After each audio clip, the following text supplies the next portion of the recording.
So I've been asked by many people, as in one person, to make a how to drive a manual transmission video. So that's what I'm gonna do. Driving a manual transmission car is honestly not that difficult if your goal is to get from point A to point B. And that's what I'm gonna be focusing on today, because there's a lot of nuances to driving standard that you can listen to, but it'll get you from point A to point B no matter what. There's like half-hour videos on YouTube that explain all those, but I want to keep it short. Just explain how to get moving and stay moving. And that's pretty much it. So let's get right into it. So I'm going to start by doing this stationary, just so I can show you all the stuff. I'm doing it with no shoes on, so hopefully you can see the pedals. Let's assume that the car's on and it's running. And right now I'm in neutral. Depending on your car, you might have a 5-speed or a 6-speed. Those are the two most standard types of manual transmissions. Mine's a 5-speed, so I have 5 gears. Wow, that's pretty cool.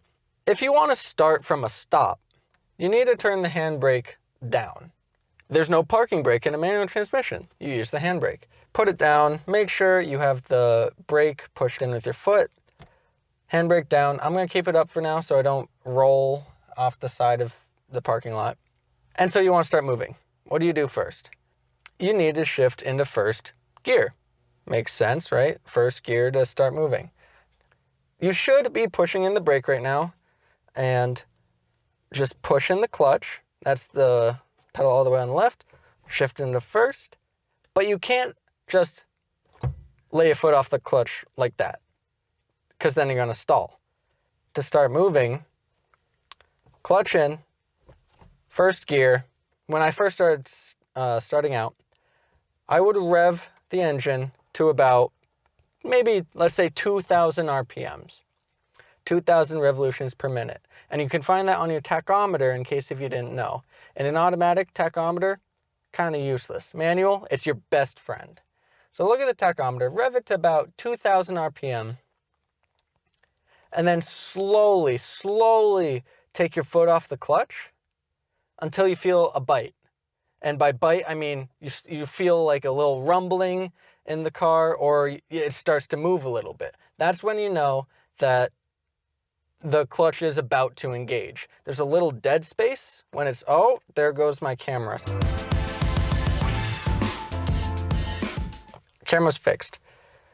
As I was saying, there's a little bit of dead space between when the clutch bites and when it's all the way pushed in, okay? So you need to find, it's going to be different in every car, where that biting point is. You know, some cars, it's really close to all the way in, and sometimes you have to put it out a bit before you feel a bite. So just knowing where that friction point, the bite point is, that will take time. Just to recap, how to start from a stop, and that's probably going to be one of the most difficult things you will do besides starting on a hill. So let's do it again. Clutch in, first gear, take my foot off the brake, rev it up to 2,000. Let's pretend I'm at 2,000. Slowly, once I hear the bite point, I continue giving it gas. I don't want to stop giving it gas. I'm going to continue giving it gas, and then I'm going to switch. All right, left foot, and then a little bit of gas, feel the bite, right foot puts more gas, and then you're done. And once you get a little bit better at this, then it'll be in, and you kind of do it at the same time, and then you're good. Once you start moving, what are you going to do when you want to shift gears? Shifting gears, upshifting at least, so going from 1 to 2, 2 to 3, that's a lot easier than starting. Let's say I'm going, and I want to speed up, so I'm going, let's say 20 miles an hour in second gear, which is kind of fast. You know what, let's say 15 miles an hour in second gear. And I want to shift to third once I hit 20 miles an hour. So I hit 20 miles an hour, my tachometer's at 2,500, let's say, and I want to shift to third. All I'm going to do is take my foot off the gas, because you do not want to leave your foot on the gas while the clutch is in. Because when you do that, you rev the engine, because the engine is no longer attached to your transmission, well, it's no longer sending power to the wheels. It is just running.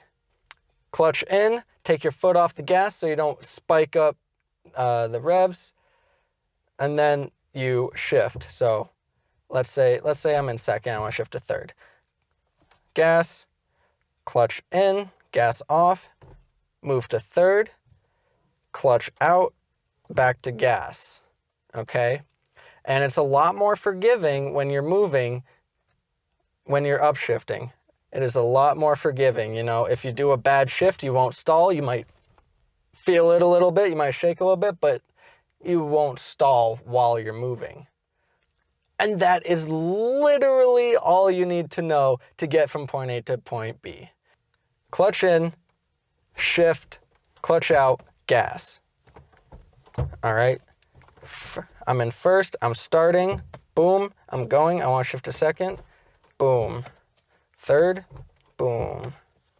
And you just do that through all the gears until you're getting to a satisfied speed. In my opinion, it is helpful to understand what a manual transmission is, why you're doing what you're doing, how the gears work. That's my personal opinion. That made it a little easier for me. And I guess I'll just give you a really basic rundown. So the engine in an automatic, the automatic transmission does the shifting for you. In a manual, you have to do it yourself. But you can't shift gears while the transmission is attached to the engine. When gear on gear is happening and you try to take it away or put it in, it's going to grind the gears. So that's why we have the clutch. The clutch separates gears from the engine for a tiny bit. You shift into a different gear, and then you take the clutch off. And why are you shifting gears, might you ask? Well, the engine can only go so fast. You know, the red line is as fast as the engine, or at least the company that made your car is allowing the engine to go. Once you get to that point, you need to change to a smaller gear that will go faster but have less torque.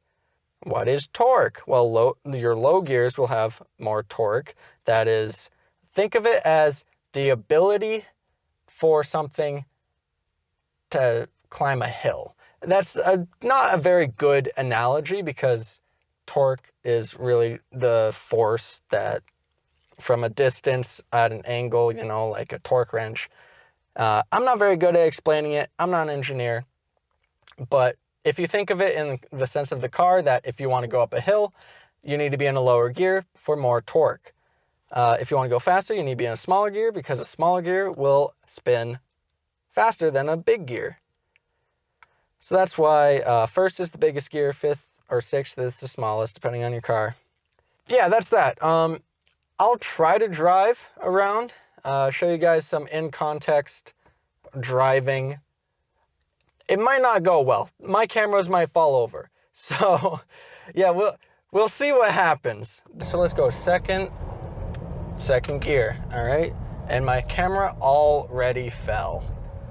Fan-freaking-tastic. You never ever want to take out the clutch too fast, because then, you know what will happen? You break your clutch and you're sad. Camera's gone. Cool. So there you have it. Really, really basic, really general overview. A lot of information I missed, but that comes with time. You either figure it out or you watch a longer video. It's a lot harder to teach someone on YouTube than it is in real life, so the best way to learn is to have someone in the car with you telling you how to do it. But I hope that I was at least a little bit helpful. I tried to be really basic with it. Sorry I couldn't get much driving footage. What a failure. This is such a big fail. I do not have the proper equipment to drive while filming because apparently duct tape does not work very well for keeping your cameras upright. Who knew? E-Tan guy here, teaching you how to drive. Be safe. don't crash, please. That would make me feel really sad.